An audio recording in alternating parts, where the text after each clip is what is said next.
They left her behind in Sector 12 when the extraction helicopters couldn't wait any longer. Staff Sergeant Maria Santos watched through her scope as the last Black Hawk disappeared over the mountain ridge, rotors fading into silence. She had volunteered to hold the rear guard position while her unit evacuated, buying them the precious minutes they needed to reach the landing zone. What none of them knew was that in 72 hours, she would be the only thing standing between her abandoned squad and complete annihilation. Preparing and narrating this type of story took us long efforts and hard work. So if you are enjoying the story, please consider subscribing to our channel. The irony wasn't lost on her. 6 months earlier, she had been recommended for dismissal from active combat duty. Too aggressive, they said. Too willing to break protocol when the situation demanded it. Her commanding officer had written in her file that she showed a dangerous disregard for chain of command, that her tendency to make unilateral decisions in the field made her unsuitable for team operations. They had pulled her from her reconnaissance unit and assigned her to a support role, filing reports and maintaining equipment while others went on missions. But when Alpha Company found themselves trapped behind enemy lines with their communications down and their escape route compromised, none of that mattered anymore. Maria Santos had become their ghost, their guardian angel working in the shadows of a hostile territory that was supposed to have swallowed her whole. The morning it all began, she wasn't even supposed to be in the field. Her security clearance had been downgraded 3 weeks prior after an incident involving an unauthorized reconnaissance mission that had saved 2 captured soldiers but violated direct orders from command. She stood in the equipment bay, checking inventory on supplies that other soldiers would carry into battle, her tactical vest hanging unused on a peg beside lockers that belonged to people who still trusted her judgment. Her rifle cleaning kit lay open on the metal table, each tool arranged with the precision that had earned her a reputation as one of the most meticulous soldiers in the battalion. The smell of gun oil mixed with the sterile air of the forward operating base, a scent that had become as familiar as breathing during her 8 years of service. Outside, she could hear the rhythmic thump of helicopter rotors as teams prepared for insertion into hostile territory. Lieutenant Colonel Hayes walked past her station without acknowledgement, his attention focused on the tablet in his hands displaying mission parameters for Operation Clearwater.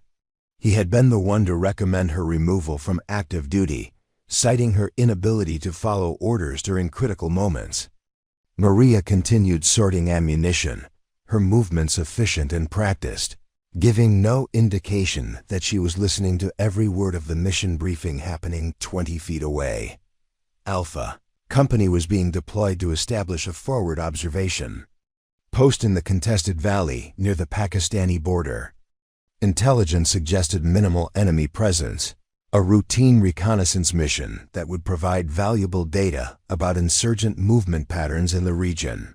The insertion would be clean, the extraction scheduled for 72 hours later. At a designated landing zone 4 kilometers from the target area, Maria had studied that terrain extensively during her previous assignments. She knew every ridge, every valley, every possible ambush point that the satellite images couldn't reveal. The designated extraction point was tactically sound under normal circumstances, but the recent monsoon rains had altered the landscape in ways that wouldn't show up on command's maps.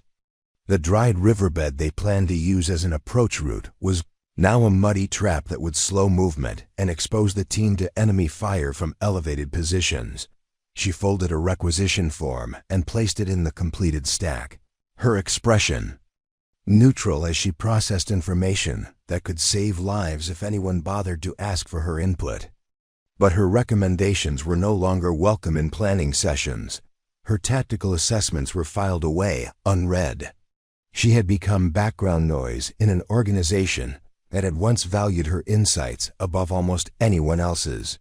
The weapons locker beside her workstation contained her personal rifle, a modified M4 carbine that she had customized over years of deployment.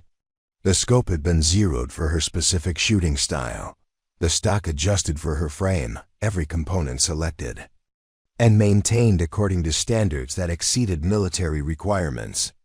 It hadn't been fired in combat for 6 months, spending its time instead in climate-controlled storage while she processed paperwork and inventoried supplies. Sergeant First Class Rodriguez stopped by her station, ostensibly to check on ammunition. Counts, but really to offer the kind of casual conversation that had become rare since her demotion. He had served with her in Iraq, had seen her drag 2 wounded soldiers to safety under enemy fire, while calling in precise coordinates for close air support.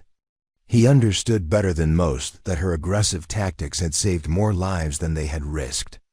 "Alpha Company's moving out in 20 minutes, he said, scanning the inventory sheet without really reading it.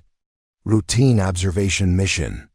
In Sector 12, should be quiet." Maria nodded, continuing her count of 5.56 ammunition. She had already calculated that each soldier was carrying enough rounds for approximately 40 minutes of sustained combat, adequate for a reconnaissance mission, but insufficient if they encountered organized resistance. The load distribution favored mobility over firepower, a reasonable choice based on intelligence reports that significantly underestimated enemy strength in the target area.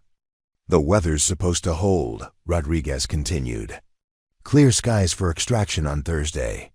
She looked up from her clipboard, meeting his eyes for just a moment. "Monsoon season isn't over yet. The satellite photos they're using are 3 weeks old." Rodriguez paused, recognizing the tone in her voice that had always preceded accurate predictions about mission complications. "You think there might be problems?" Maria returned to her inventory, pen moving across the page with mechanical precision. "I think the terrain has changed since those photos were taken. The extraction point might not be accessible if the weather turns." He waited for her to elaborate, but she offered nothing more. Her observations would be dismissed if passed up the chain of command, treated as the opinions of someone whose judgment was no longer trusted. She had learned to keep her tactical assessments to herself, watching from the sidelines as units deployed with incomplete information and inadequate preparation. The sound of rotors grew louder as the helicopters moved into position for takeoff. Maria could see Alpha Company through the window, 12 soldiers in full combat gear climbing aboard the Black Hawks that would carry them into territory. She knew better than anyone currently authorized to accompany them. Their mission parameters were based on assumptions that she could have corrected, but her expertise was no longer considered relevant to operational planning. She sealed the ammunition container and marked it for transport to the supply depot. Her movements automatic after months of routine tasks. The rifle range beckoned through the far window, where other soldiers maintained their marksmanship skills while she processed inventory and filed reports.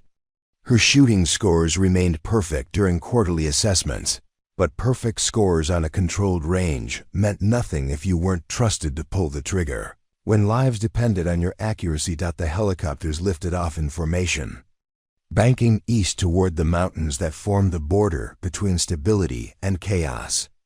Maria watched them disappear over the horizon, carrying soldiers into a situation that intelligence had assessed incorrectly and command had planned inadequately.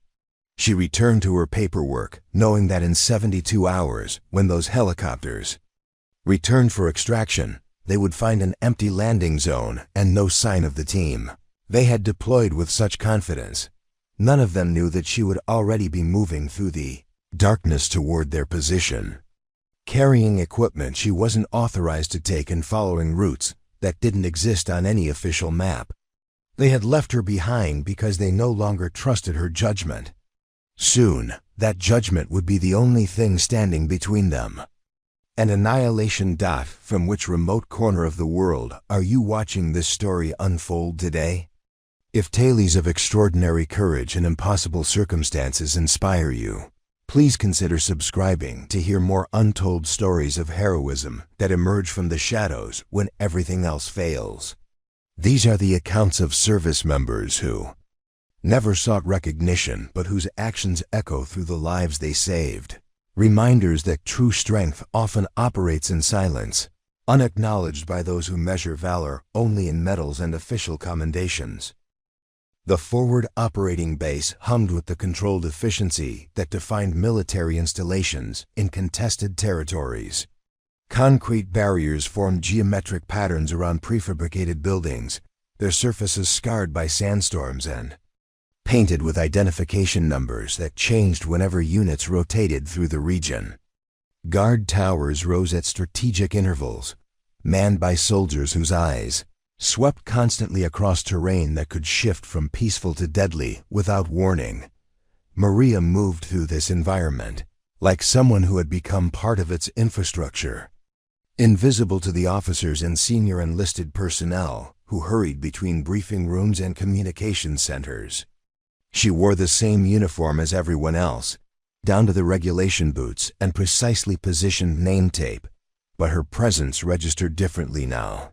Where once her appearance in any room had commanded attention and respect, she now blended into the background like equipment that had been cataloged and forgotten. The Tactical Operations Center occupied the largest building on the base, its interior divided between banks of communications equipment and planning tables covered with maps and satellite imagery. Screens displayed real-time feeds from unmanned aerial vehicles patrolling the border region, their cameras providing a god's-eye view of terrain that looked deceptively peaceful from altitude.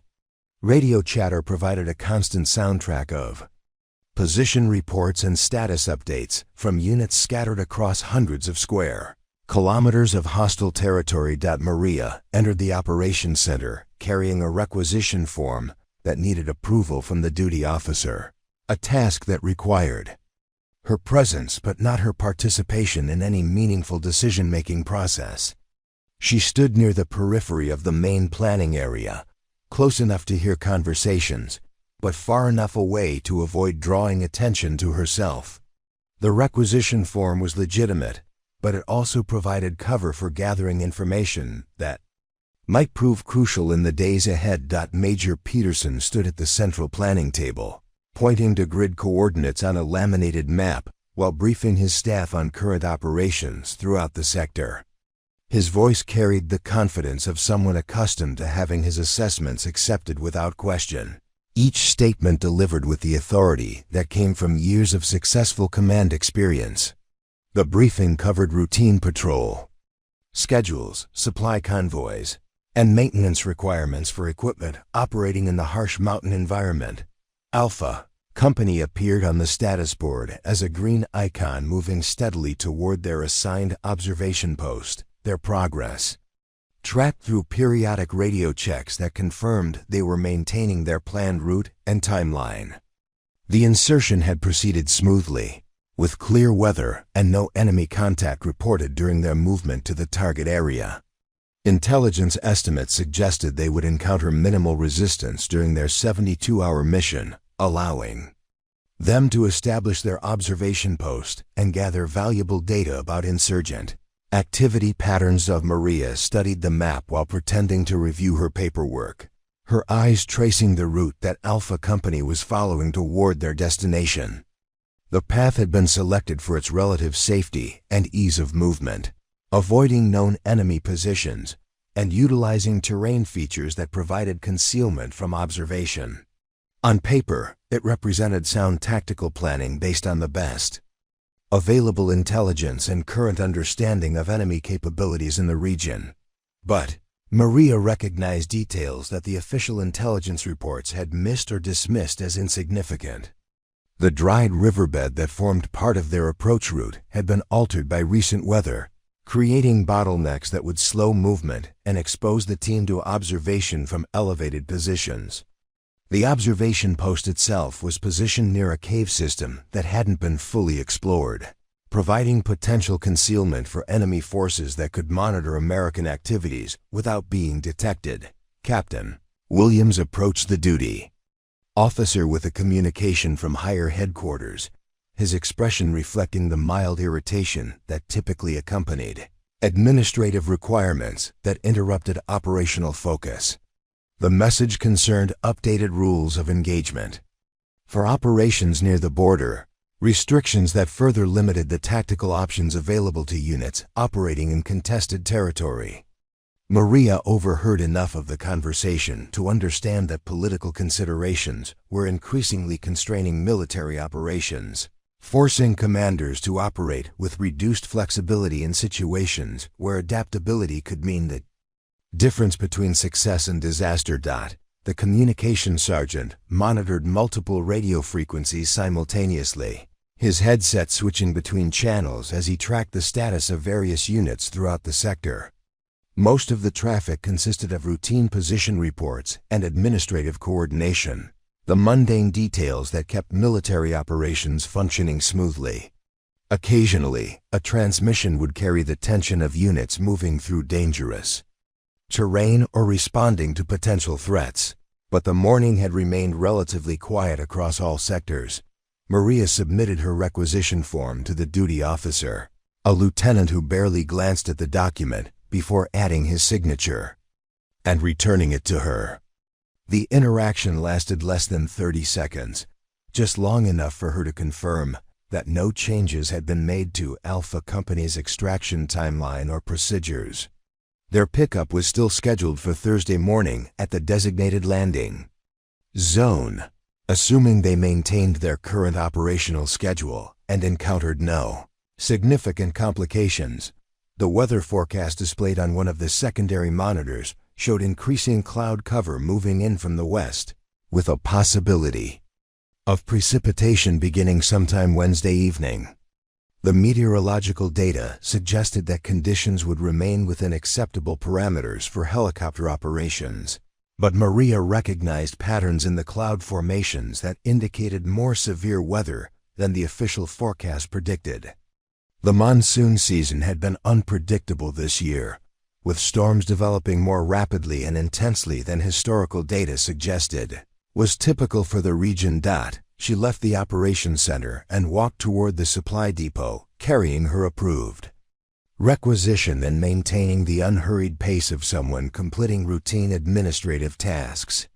Her route took her past the helicopter maintenance area, where crew chiefs performed pre-flight inspections on aircraft that would be available for emergency extraction missions if circumstances required deviation from planned schedules. The Black Hawks looked pristine in the morning light, their rotors folded and engines silent, waiting for orders that would send them racing toward danger at speeds that could compress hours into minutes. The base perimeter stretched beyond the main operational area, encompassing firing ranges, training areas, and storage facilities that supported the complex logistics of maintaining a military presence in remote territory. Guard posts marked the boundaries between relative safety and the hostile environment that began just beyond the razor wire, a transition that could be measured in meters but represented a fundamental shift from controlled to uncontrolled space. Maria had walked this perimeter countless times during her months of administrative duty, familiarizing herself with every aspect of the base's security arrangements and defensive capabilities.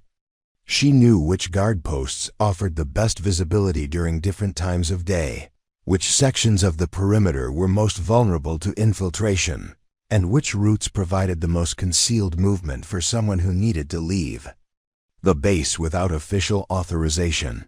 The supply depot occupied a series of connected warehouses filled with everything from ammunition to medical supplies, organized with the methodical precision that military logistics demanded. Maria's requisition form authorized her to withdraw specific items needed for general maintenance purposes, but the warehouse also contained equipment that wasn't listed on any official inventory. Gear that had been purchased through discretionary funds, equipment that had been quietly acquired through informal channels, supplies that existed in the gray areas between official regulation and operational necessity. She moved through the warehouse systematically, collecting the items listed on her requisition while mentally cataloging other materials that might prove useful in circumstances that weren't covered by standard operating procedures. Night vision equipment, communications gear, medical supplies, ammunition, And specialized tools could mean the difference between mission success and catastrophic failure if unofficial operations became necessary.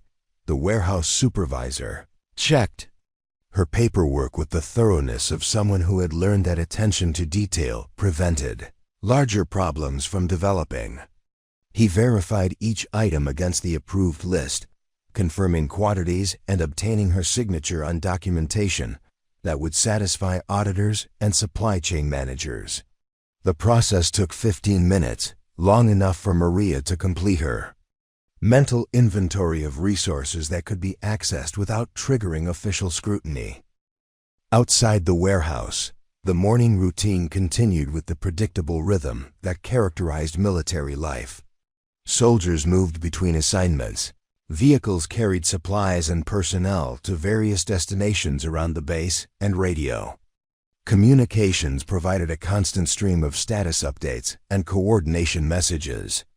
Everything appeared normal, efficient, and well-controlled, a testament to the organizational systems that kept complex operations functioning smoothly.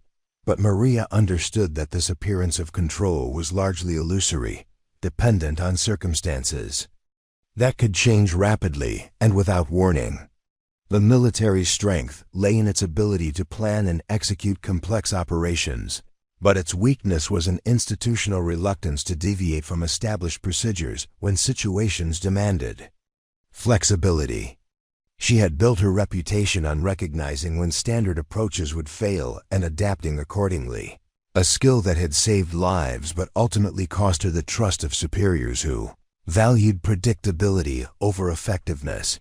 The Joint Operations Center buzzed with the controlled intensity of a facility designed to manage multiple, simultaneous missions across a theater of operations that spanned 3 countries and countless hostile territories. Banks of monitors displayed real-time satellite feeds, drone footage, and digital maps overlaid with unit positions that moved like electronic chess pieces across terrain that could shift from neutral to deadly without warning. The air conditioning hummed constantly, fighting against the heat generated by dozens of computers and the bodies of personnel who worked 12-hour shifts monitoring developments that could escalate into major incidents with little advance.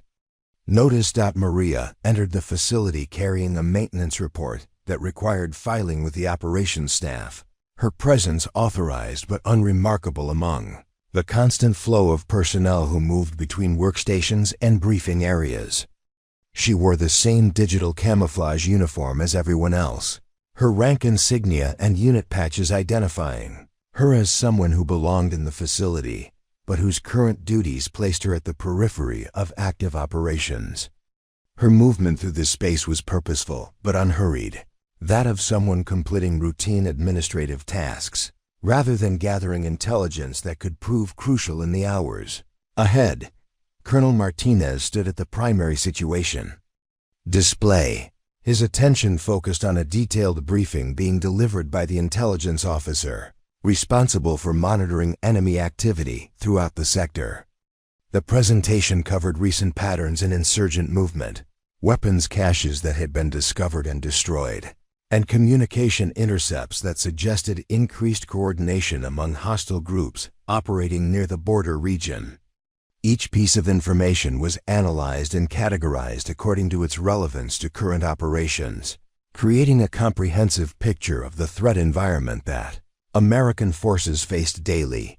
The intelligence assessment painted a picture of manageable risk, with enemy forces described as disorganized and reactive, rather than capable of mounting coordinated attacks against well-prepared American positions. Recent operations had degraded insurgent capabilities through targeted strikes and the capture of key leadership figures, reducing their ability to plan and execute complex operations. The overall assessment suggested that current security measures were adequate to protect American forces while they completed their assigned missions throughout the region. Maria positioned herself near a secondary workstation where she could observe the briefing while appearing to review maintenance documentation, her peripheral vision allowing her to monitor displays that showed the current status of units deployed throughout the operational area. Alpha Company appeared as a steady green icon on the digital map, their position updated automatically through GPS tracking systems that provided real-time location data for all American forces in the field. Their movement toward the observation posted proceeded according to schedule, with no reported contact or complications that would indicate deviation from their planned timeline. The communications center occupied an adjacent area separated by soundproof glass that allowed visual monitoring while preventing interference between different operational frequencies. Radio operators maintained contact with units throughout the theater, their conversations covering everything from routine administrative coordination to urgent, tactical communications that required immediate relay to higher headquarters. The steady stream of voice traffic provided a constant soundtrack of military operations, punctuated occasionally by transmissions that carried the tension of units responding to potential threats or unexpected developments. Senior Master Sergeant Thompson managed the communications center with the efficiency that came from 20 years of experience coordinating complex military operations. His attention divided between multiple radio frequencies and computer displays that showed the status of communication links throughout the region. He had served with Maria during previous deployments, had witnessed her ability to process tactical information and make decisions that saved lives when official channels moved too slowly to respond to rapidly developing situations. His respect for her judgment remained unchanged despite her current administrative status. The weather monitoring station occupied a corner of the operations center, its displays showing meteorological data collected from satellites, ground stations, and aircraft operating throughout the region. The current forecast indicated increasing cloud cover with a possibility of precipitation beginning Wednesday evening, conditions that would remain within acceptable parameters for scheduled helicopter operations but could complicate missions if weather systems developed more rapidly than predicted. The meteorological officer updated his assessment every 4 hours, incorporating new data that sometimes revealed significant changes in weather patterns that could affect operational planning. Maria studied the weather displays while pretending to organize her paperwork, her experience with mountain weather patterns allowing her to interpret the data in ways that went beyond the official forecast.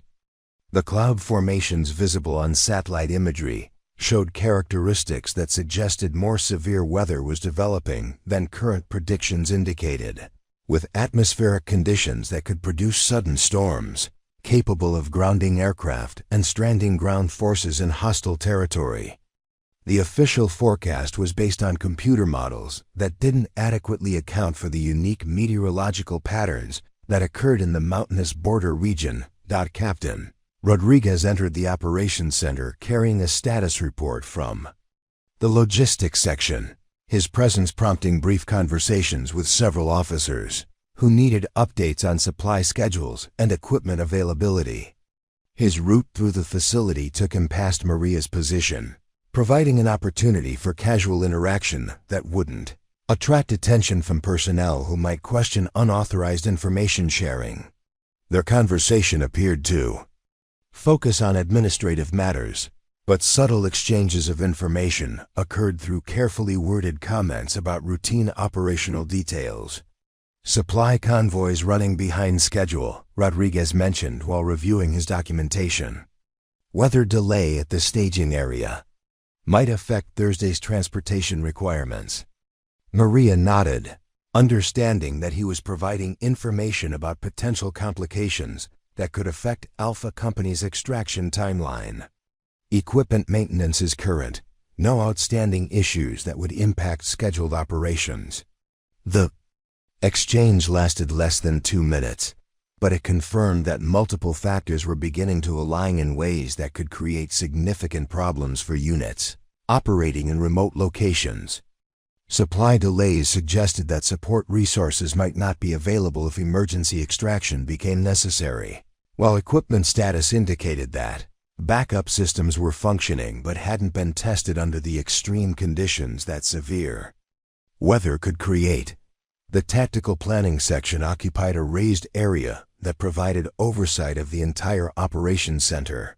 Its workstations equipped with advanced computer systems that could model different scenarios and predict the outcomes of various tactical approaches. Officers assigned to this section spent their time analyzing intelligence reports, developing contingency plans, and updating operational procedures based on lessons learned from recent missions. Their work was methodical and thorough, but it was also constrained by regulations that limited their ability to consider unconventional approaches to tactical problems. Major Stevens supervised the planning section with the attention to detail that had earned him a reputation for developing comprehensive operational plans that accounted for multiple contingencies. His current focus was on updating extraction procedures for units operating near the border, incorporating recent intelligence about enemy capabilities and terrain changes that could affect helicopter operations. The planning process followed established protocols that emphasized safety and predictability, but those same protocols sometimes prevented consideration of innovative solutions that could prove crucial when standard approaches failed. Maria observed the planning session while maintaining her position at the peripheral workstation, her understanding of tactical principles allowing her to follow the discussion despite not being officially included in the process. The planners were working with accurate but incomplete information, their assessments based on data that didn't reflect recent changes in enemy capabilities or terrain conditions that could significantly impact operational success. Their plans were technically sound but relied on assumptions that might not prove valid under the dynamic conditions that characterized combat operations. The drone operations cell monitored feeds from unmanned aircraft that provided continuous surveillance of key areas throughout the region, their cameras capable of detecting movement and identifying potential threats before they could develop into serious problems. The imagery was clear and detailed, but it was also limited by the aircraft's altitude and the atmospheric conditions that could degrade sensor performance. Ground truth often differed significantly from what aerial surveillance suggested, particularly in mountainous terrain where enemy forces could remain concealed despite sophisticated detection systems. Lieutenant Walsh managed the drone operations with the methodical approach that characterized modern warfare. His attention divided between multiple video feeds and computer displays that processed sensor data automatically. The technology was impressive and effective under normal circumstances, but it was also dependent on communication links that could be disrupted by weather or enemy action. When those links failed, units in the field would lose their electronic eyes and be forced to rely on their own observations and judgment to assess threats and opportunities. Maria completed her administrative tasks and prepared to leave the operations center, her time in the facility having provided valuable information about current operations and potential complications that could develop over the next 72 hours. She had confirmed that Alpha Company was proceeding according to their planned schedule, that weather conditions were more unstable than official forecasts indicated, and that support resources might not be readily available if emergency situations developed. Most importantly, she had verified that no contingency plans existed for scenarios that fell outside the range of officially anticipated problems. The hallway leading from the operations center passed through the heart of the command complex, its walls lined with photographs and awards that celebrated the unit's history and achievements. Maria walked this corridor regularly during her administrative duties, but today she paid particular attention to the emergency procedures posted at regular intervals along the walls. The procedures covered everything from fire evacuation to enemy attack, but they were all based on the assumption that personnel would be available to implement them and that communication systems would remain functional throughout any crisis. Emergency transmission crackled through the base communication center at 0347 hours, its signal weak and distorted by atmospheric interference that made every word a struggle to understand. The radio operator on night duty leaned forward in his chair, adjusting frequency settings and amplification levels, while trying to isolate the message from the static that threatened to drown it completely. The voice on the other end carried the unmistakable tension of someone operating under extreme duress, each syllable clipped and urgent, despite the technical difficulties that fragmented the transmission. "Base, this is Alpha 6. We are compromised. Repeat, we are compromised. Heavy contact from multiple directions. Request immediate extraction. Grid 7-7-9er-4-2-1. LZ is under direct fire. Cannot reach primary extraction point." The duty officer rushed to the communications station, his boots echoing against the concrete floor, as he processed the implications of what they were hearing. Alpha Company had been deployed for less than 18 hours, and their mission parameters had indicated minimal enemy presence in their operational area. The intelligence assessments that had supported their deployment now seemed catastrophically inadequate, their careful predictions shattered by a reality that bore no resemblance to the sanitized briefings that had preceded the mission. Staff. Sergeant Murphy worked frantically to improve signal quality, his hands moving across control panels while he attempted to establish clearer communication with the embattled unit. The transmission faded in and out of coherence, pieces of information emerging from the static like fragments of a desperate puzzle that painted an increasingly dire picture. Alpha Company had walked into an ambush that intelligence had failed to predict, finding themselves surrounded by enemy forces that weren't supposed to exist in significant numbers anywhere near their operational area. "Alpha 6, this is base. We copy your transmission. What is your current strength? Can you move to an alternate extraction point?" The response came through layers of interference, punctuated by sounds that needed no interpretation. The sharp crack of rifle fire mixed with the deeper percussion of explosions, creating an audio landscape that spoke more eloquently than words about the desperate situation unfolding in the mountains. Between the sounds of combat, fragments of information suggested that Alpha Company had sustained casualties and was pinned down in terrain that offered limited concealment and no obvious escape routes. "Base, we have wounded. Cannot move from my current position. Enemy has overwatch on all approaches to alternate LZ. Request close air support and emergency medical evacuation. We are running low on ammunition and medical supplies."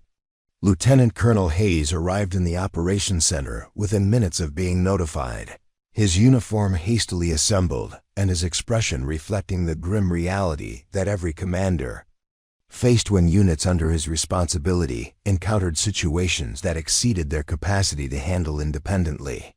He studied the tactical display that showed Alpha Company's last known position, a remote grid coordinate that placed them deep in hostile territory with limited options for immediate support or extraction. The weather monitoring station displayed meteorological data that added another layer of complexity to an already impossible situation. The storm system that Maria had observed developing was moving faster than predicted, bringing cloud cover and precipitation that would ground aircraft and eliminate the possibility of close air support. The window for helicopter extraction was closing rapidly, measured now in hours rather than the days that had been available when Alpha Company first deployed to their observation post. "What assets do we have available for immediate deployment?"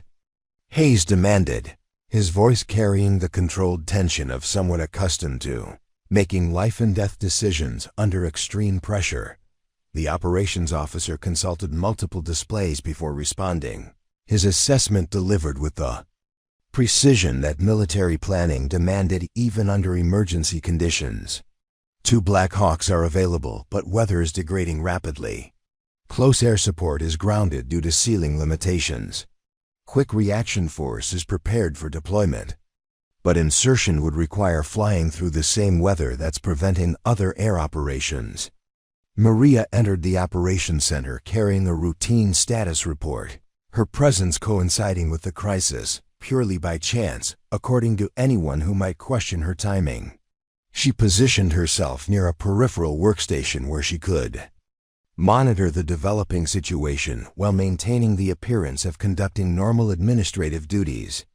Her expression remained neutral as she processed information that confirmed her earlier assessment about the inadequacy of intelligence preparation and weather forecasting for Alpha Company's mission. The tactical planning team assembled around the central display. Their discussion focused on options that ranged from difficult to impossible, given the constraints imposed by weather, terrain, and enemy capabilities. Each potential solution carried significant risks that could result in additional casualties or the loss of aircraft that would be needed for future operations. The planners worked methodically through their decision matrix, but the variables they were dealing with fell outside the parameters that standard procedures were designed to address.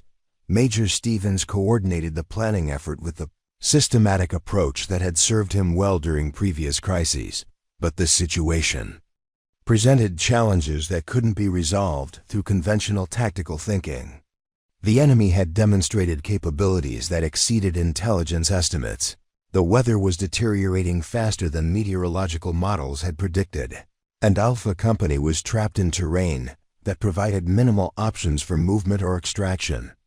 Every solution they considered required resources that weren't immediately available or tactics that violated established safety protocols. We could attempt insertion of the quick reaction force using low-level approach routes that might avoid the worst weather, Stevens suggested, his voice reflecting uncertainty about the viability of his own recommendation. The Weather Service is projecting zero visibility within 6 hours, the meteorological officer interjected. Any aircraft that launches now might not be able to return to base if conditions deteriorate as rapidly as current data suggests. The communications sergeant continued monitoring the frequency that Alpha Company was using, but their transmissions had become increasingly intermittent as their tactical situation deteriorated. The sounds of combat were intensifying, suggesting that enemy forces were closing in on their position and that the small American unit was running out of time as well as ammunition. Each failed attempt to establish clear communication increased the sense of helplessness that was beginning to permeate the operations center. Captain Rodriguez approached the planning group with updated logistics information that further complicated their decision-making process. Fuel supplies are below optimal levels due to yesterday's weather delays. Any aircraft we deploy will have limited loiter time over the target area. If we commit our assets and can't extract Alpha Company immediately, we might lose both the aircraft and their crews. Hayes absorbed this information while studying satellite imagery that showed the terrain surrounding Alpha Company's position, his tactical experience allowing him to visualize the challenges that any rescue mission would face. The observation post that had seemed reasonably secure during mission planning now appeared to be a death trap, surrounded by elevated positions that provided enemy forces with overwhelming advantages in terms of observation and fields of fire. The Drone Operations Cell reported that their unmanned aircraft were unable to provide effective surveillance due to weather conditions that degraded sensor performance and threatened the aircraft themselves. The electronic eyes that modern military forces depended on for situational awareness had been effectively blinded by atmospheric conditions, leaving commanders to make critical decisions based on incomplete and rapidly outdated information. "We're operating blind," Lieutenant Walsh admitted from the drone control station. "Weather is interfering with all our sensor platforms. We have no real-time intelligence about enemy positions or movements around Alpha Company's location." Maria processed this information while maintaining her position at the peripheral workstation, her understanding of the tactical situation allowing her to recognize that CONVENTIONO rescue options were rapidly becoming impossible. The military's technological advantages were being neutralized by environmental conditions. while enemy forces were operating with local knowledge and weather-resistant capabilities that gave them decisive advantages over American forces equipped for different types of operations. The base commander arrived and immediately demanded a comprehensive briefing on the situation, his questions reflecting the institutional pressure to find solutions even when no viable options existed. The staff's responses were professionally delivered, but increasingly desperate, each assessment revealing additional constraints that made successful rescue operations more unlikely. The meeting devolved into discussions of acceptable risk levels and political ramifications, conversations that consumed valuable time while Alpha Company's situation continued to deteriorate. What about inserting a small reconnaissance team to assess the situation directly? The commander suggested, his tone indicating that he was searching for alternatives that might have been overlooked during the initial planning process. Sir, any team we insert would face the same weather and enemy situation that has Alpha Company pinned down, Hayes responded. We would be putting additional personnel at risk without significantly improving our ability to extract the original unit. The communication center erupted with activity as another transmission from Alpha Company managed to penetrate the interference, this one even weaker and more fragmented than previous attempts. The operator strained to decode the message, adjusting equipment settings while multiple officers crowded around his workstation, hoping to extract actionable intelligence from the deteriorating signal. Base Alpha 6 casualties mounting ammunition. Critical enemy closing in position. If you can hear this tell our families. The transmission dissolved into static before completing, leaving the operations center in silence that spoke more eloquently than words about the helplessness that everyone felt. Alpha Company was dying in the mountains, and every option for saving them required resources that weren't available or tactics that violated every principle of sound military planning. The institutional response was paralysis disguised as careful deliberation, a systematic process that would continue until it no longer mattered. Maria observed the growing desperation around her while maintaining her administrative facade, her tactical knowledge allowing her to recognize that official channels would fail because they were constrained by procedures that couldn't adapt to the reality of the situation. She understood terrain that the planners were viewing for the first time, new weather patterns that their computer models couldn't predict, and possessed skills that regulations had determined were too dangerous to employ. In 12 hours she would be the only hope that Alpha Company had for survival. Maria set down her administrative paperwork with deliberate precision, each movement calculated to avoid drawing attention while she processed the tactical reality that command refused to acknowledge. The operations center continued its frantic coordination efforts around her, officers and senior enlisted personnel cycling through increasingly desperate alternatives that all led to the same conclusion. Alpha Company was beyond the reach of conventional rescue operations. She understood what they were slowly beginning to accept, that institutional procedures and safety protocols were sentencing 12 soldiers to death, while commanders debated acceptable risk parameters. Her decision crystallized, not in a moment of dramatic revelation, but in the quiet recognition that she possessed capabilities that no one else in the facility could duplicate under current conditions. She knew the terrain where Alpha Company was trapped because she had walked every ridge and valley during previous reconnaissance missions that had taken her deep into areas that existed outside official operational boundaries. She understood the weather patterns because she had learned to read atmospheric conditions through years of operating in environments where meteorological miscalculations meant death. Most importantly, she recognized that the enemy's tactical advantages could be neutralized by someone willing to operate according to principles that military regulations had explicitly forbidden. The supply requisition form in her hand provided the perfect cover for movement throughout the base, authorization that would allow her to access equipment and facilities without triggering the scrutiny that unauthorized activity would attract. She had spent months learning the administrative systems that governed base operations, understanding how to navigate bureaucratic processes that could either facilitate or prevent access to resources that weren't officially available for her current duties. Her knowledge of supply procedures and equipment locations had been gained through patient observation during the tedious months of administrative work that had followed her removal from active operations. She walked toward the equipment depot with the unhurried pace of someone completing routine tasks, her route taking her past guard posts and security checkpoints that were manned by soldiers who recognized her but had no reason to question her movement. The night shift operated with reduced personnel and relaxed vigilance that reflected the assumption that major threats would come from outside the perimeter rather than from within the secure area.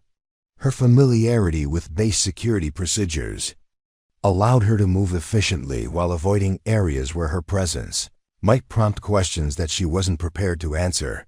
The equipment depot occupied a series of connected warehouses that contained everything from personal protective equipment to specialized communications gear, organized according to systems that prioritized accountability over accessibility. Maria's understanding of inventory procedures allowed her to locate items that weren't tracked through normal supply channels, equipment that existed in administrative gray areas between official authorization and operational necessity. Her months of processing supply requests had provided intimate knowledge of what resources were available and how they could be accessed, without generating documentation that would alert supervisors to unauthorized activity. Night vision equipment occupied a secured storage area that required additional authorization to access, but Maria's administrative duties had provided her with legitimate reasons to enter the facility during previous inspections. The lock codes hadn't been changed since her last official visit, an oversight that reflected the institutional assumption that personnel would only access equipment for which they had explicit authorization. She selected devices that were scheduled for routine maintenance, items whose temporary absence wouldn't be noticed until morning inventory checks that would occur long after her departure. Communications equipment required more careful selection because modern radios contain tracking systems that could compromise operational security if not properly configured. Maria chose older models that relied on frequency management rather than digital encryption, devices that could operate independently of base communication networks while providing reliable voice transmission over the distances she would need to cover. Her technical knowledge allowed her to bypass safety features that were designed to prevent unauthorized use, modifications that would enable independent operation while maintaining plausible deniability about her intentions. Medical supplies presented the greatest challenge because their removal would be noticed immediately if casualties arrived requiring treatment that depleted stocks below acceptable levels. Maria selected items from multiple storage areas, taking small quantities that could be attributed to normal inventory discrepancies rather than deliberate acquisition. Her choices reflected years of experience treating combat injuries under field conditions, emphasizing portable treatments that could stabilize trauma patients until more comprehensive medical care became available. The weapons locker that contained her personal rifle required biometric authentication that would create an electronic record of her access, documentation that could be used to reconstruct her activities if questions arose about unauthorized equipment removal. She accepted this risk because her marksmanship capabilities would be essential for the type of operation she was planning, and no alternative weapons available through unofficial channels would provide the accuracy and reliability that the mission would demand. Her rifle had been maintained according to standards that exceeded military requirements, ensuring that it would function flawlessly under the extreme conditions she expected to encounter. Ammunition selection required careful consideration of the tactical scenarios she might face, balancing the need for adequate firepower against weight limitations that would constrain her mobility throughout difficult terrain. She chose loadouts that emphasized accuracy over volume of fire, reflecting her preference for precision engagement rather than suppressive fire tactics that consumed ammunition without achieving decisive tactical advantages. Her selection included specialized rounds that were effective against both personnel and light equipment, providing tactical flexibility without requiring multiple weapon systems. Weather protection equipment received equal priority because survival in mountain conditions required gear that could function reliably despite temperature, extremes, and precipitation that could render normal equipment useless. Maria selected items based on personal experience with mountain operations, choosing materials that had proven effective during previous missions in similar environments. Her clothing and shelter selections emphasized functionality over comfort, recognizing that survival would depend on maintaining operational capability rather than personal comfort during the extended period she expected to spend in hostile territory. Navigation equipment included both electronic and traditional systems because her operation would require precise position, determination in terrain where GPS signals might be unreliable due to atmospheric conditions or enemy interference. She selected devices that operated independently of external support systems, tools that would provide accurate location information even if communication with base facilities became impossible. Her navigation preparations reflected understanding that her mission would succeed or fail based on her ability to move efficiently through unknown terrain while avoiding enemy observation. Food and water supplies required careful calculation because her operation timeline was uncertain and resupply would be impossible once she left the base perimeter. Maria selected items that provided maximum nutritional value with minimal weight and volume, emphasizing efficiency over palatability, in recognition that sustenance would be purely functional rather than enjoyable. Her hydration planning included both carrying capacity and purification systems that would allow her to utilize local water sources if her mission extended beyond initially projected timeframes. The final equipment check took place in a maintenance bay that provided privacy while she organized everything according to the systematic approach that years of operational experience had taught her. Each item was positioned for optimal accessibility during the various phases of her planned operation, with critical equipment receiving redundant backup systems that would prevent mission failure due to single-point equipment malfunctions. Her packing technique reflected understanding that weight distribution and accessibility would determine her tactical effectiveness during encounters that might develop without warning. Her preparations included detailed planning for contingencies that ranged from equipment failure to unexpected enemy contact, scenarios that required tactical flexibility and the ability to adapt to changing conditions without external support. Maria's operational planning drew on experience gained during missions that had taken her into similar environments, incorporating lessons learned from successes and failures that had shaped her understanding of what tactics worked under extreme conditions. Her approach emphasized stealth and precision over conventional military doctrine, recognizing that her mission would succeed through unconventional methods rather than standard procedures. The base perimeter represented the transition between controlled and hostile environments, a boundary that she would cross without official authorization or institutional support.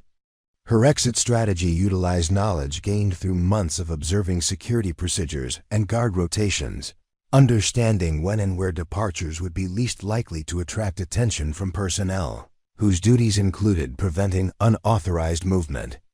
The crossing itself would be accomplished through techniques that left no obvious evidence of her departure, allowing her to maintain operational security while beginning a mission that everyone else had deemed impossible. Her final moments on the base were spent confirming that her departure would not be noticed until long after she had reached terrain where pursuit would be impossible, timing that would provide the operational window necessary for mission success. Maria understood that her decision represented a permanent break with institutional authority, an action that would result in severe consequences, regardless of whether her mission succeeded or failed. But Alpha Company was dying in the mountains, and she was the only person with the capability to reach them before it was too late. The perimeter fence marked the boundary between institutional safety and the hostile wilderness that stretched endlessly into darkness beyond the base's protective barrier. Maria approached the predetermined breach point during the scheduled guard rotation, her movement timed to coincide with the brief window when visual coverage was minimized and electronic sensors were cycling through their automated reset sequence. She had studied this section of the perimeter for weeks, observing patterns in patrol schedules and security system operations that revealed opportunities for undetected passage through defenses designed to prevent exactly what she was attempting. Preparing and narrating this type of story took us long efforts and hard work. So if you are enjoying the story, please consider subscribing to our channel. The fence itself consisted of multiple barriers, integrated with motion sensors and thermal imaging systems that created overlapping fields of detection. But Maria's understanding of the installation process had revealed gaps in coverage that occurred where different security systems interfaced imperfectly. She utilized wire cutters modified with sound-dampening materials to create an opening large enough for passage while minimizing the acoustic signature that might alert nearby guards to unauthorized activity. Her movements were measured and deliberate, each action calculated to avoid triggering alarms while maintaining the structural integrity of the barrier, enough to conceal evidence of her breach. The terrain beyond the perimeter transformed immediately, from maintained military installation to rugged mountain wilderness that had remained unchanged for millennia, despite the technological intrusions of modern warfare. Loose shale and weathered granite created treacherous footing that would challenge even experienced climbers under ideal conditions, while the combination of altitude and atmospheric pressure made every physical exertion significantly more demanding than equivalent efforts at sea level. Maria's conditioning from years of mountain operations allowed her to maintain steady progress despite the challenging environment, but she recognized that the terrain itself would be a constant adversary throughout her mission. Her navigation relied on dead reckoning techniques that utilized traditional compass bearings and terrain association rather than electronic systems that could be detected or jammed by enemy forces operating in the area. The route she had planned avoided known enemy observation posts while taking advantage of natural concealment features that would minimize her visibility during daylight hours when movement would be most dangerous. Her path followed ridgelines that provided tactical advantages while avoiding valleys where enemy forces might establish ambush positions or observation posts that could detect her movement from significant distances. The first several kilometers required crossing exposed terrain where concealment was minimal and the risk of detection was highest, forcing Maria to rely on movement techniques that emphasized stealth over speed. She utilized natural shadows and terrain features to break up her silhouette, moving during periods when atmospheric conditions provided additional concealment through mist and cloud cover that reduced visibility. Her progress was necessarily slow during these initial phases, but speed would become possible once she reached areas where terrain provided better protection from observation. The weight of her equipment became increasingly noticeable as the march progressed, each item carefully selected for its essential contribution to mission success, but collectively creating a burden that would test her physical endurance throughout the operation. Her load distribution reflected years of experience with mountain operations, positioning critical equipment for optimal accessibility while maintaining balance that would allow efficient movement across uneven terrain. The psychological weight of operating alone in hostile territory added mental stress that could be more debilitating than physical exhaustion if not properly managed. Weather conditions deteriorated steadily as she gained altitude, with increasing wind speeds and dropping temperatures that made every aspect of movement more challenging while reducing the margin for error. That could mean the difference between mission success and catastrophic failure. The storm system that meteorological forecasts had failed to predict accurately was developing more rapidly than anyone at base had anticipated, bringing precipitation and reduced visibility that would ground aircraft while creating survival challenges for personnel operating in exposed positions. Maria's weather protection equipment proved essential as conditions worsened, but she understood that prolonged exposure to the developing storm could overwhelm even the best preparation.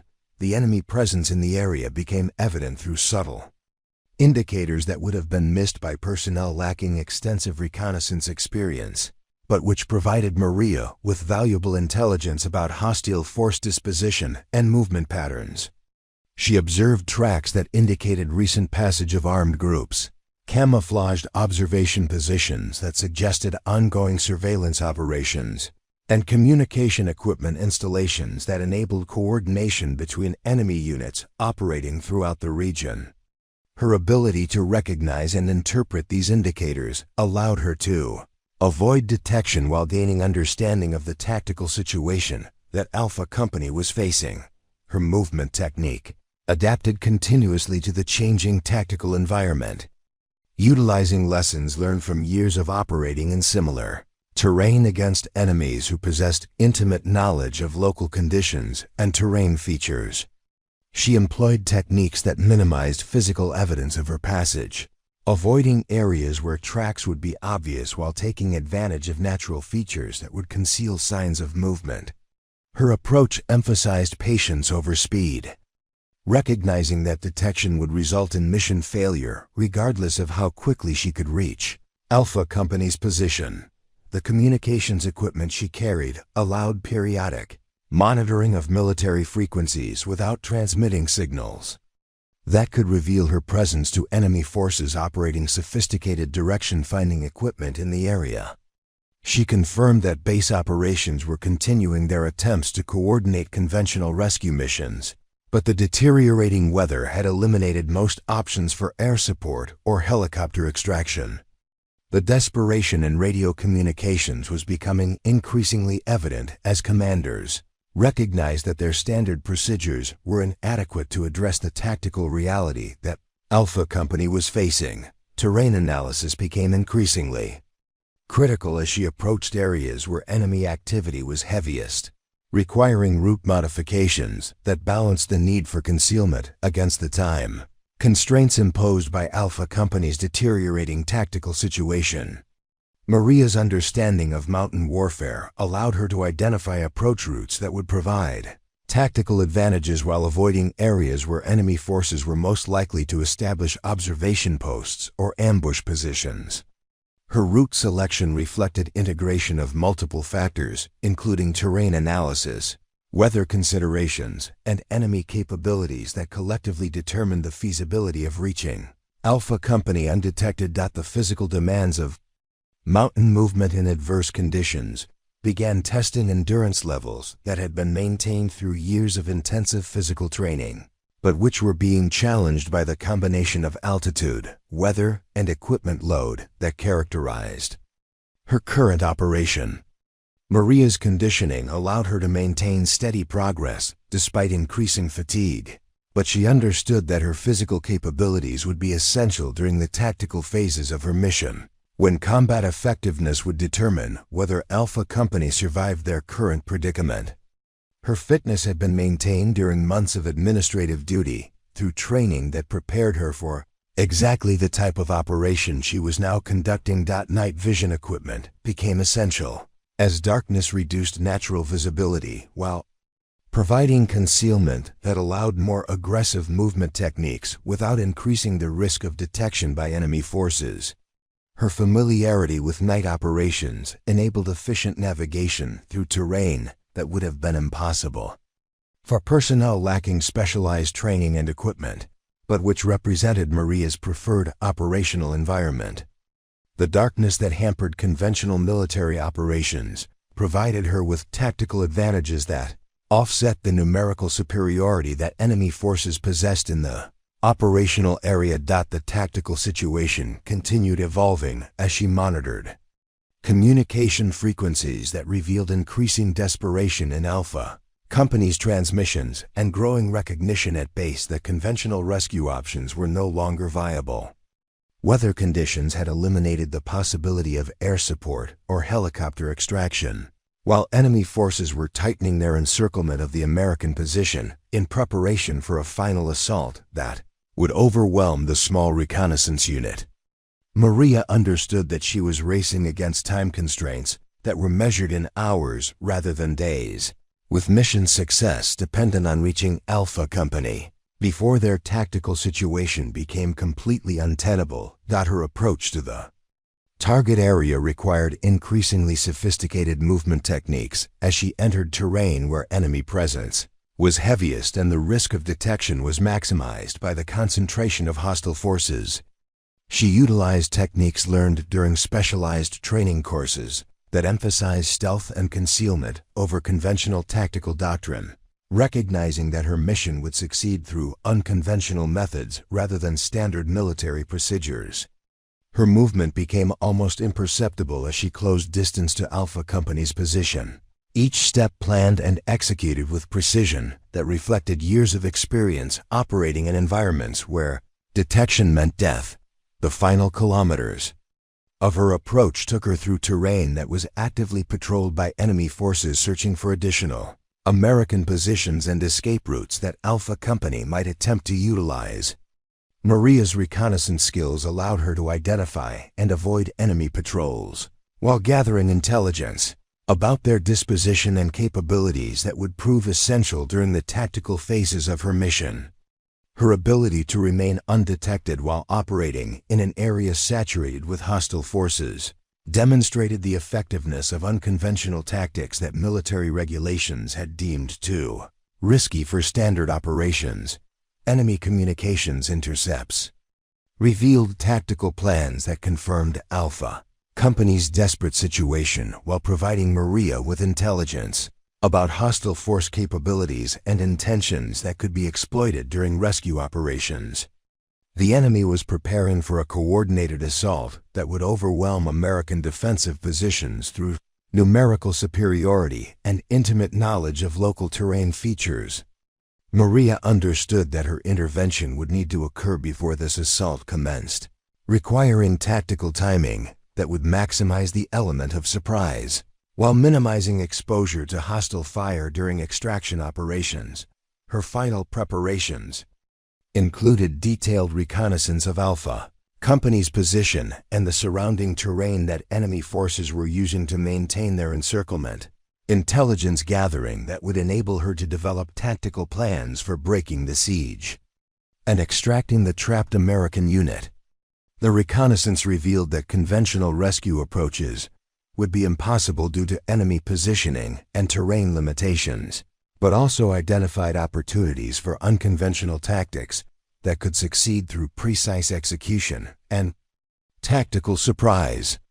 Maria's assessment confirmed that she possessed the capabilities necessary to accomplish what everyone else had determined was impossible, but success would require perfect execution under extreme conditions.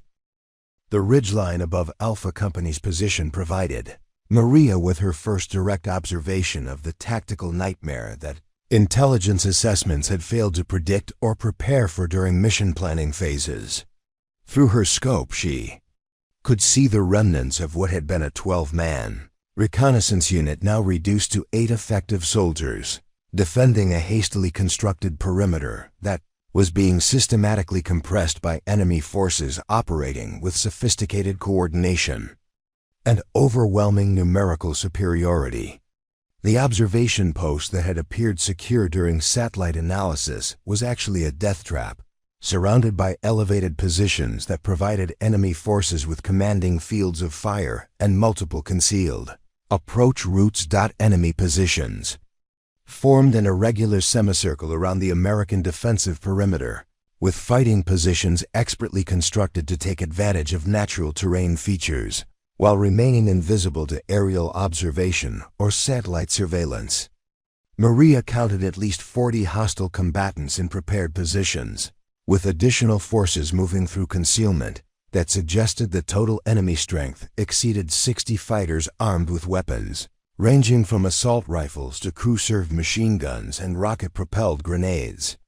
The tactical disparity was so severe that Alpha Company's survival beyond the next few hours would require intervention that went far beyond anything conventional military doctrine could provide. The wounded members of Alpha Company were positioned in a shallow depression that provided minimal protection from direct fire, but represented the only available cover in terrain that offered few defensive advantages. Maria could observe through her scope that at least 3 soldiers were seriously injured, with one appearing to be unconscious and another moving with obvious difficulty that suggested significant trauma requiring immediate medical attention.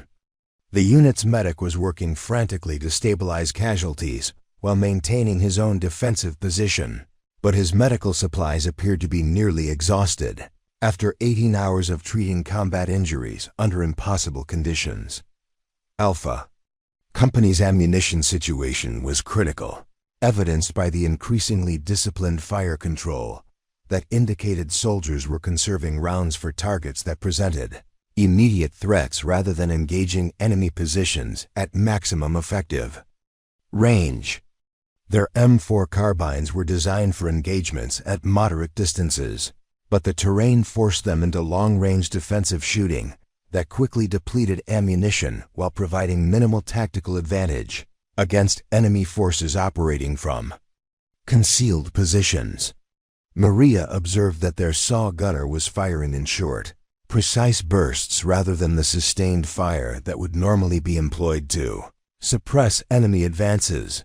The enemy tactical approach demonstrated sophisticated understanding of small unit tactics and terrain utilization that exceeded intelligence assessments about insurgent capabilities in the region.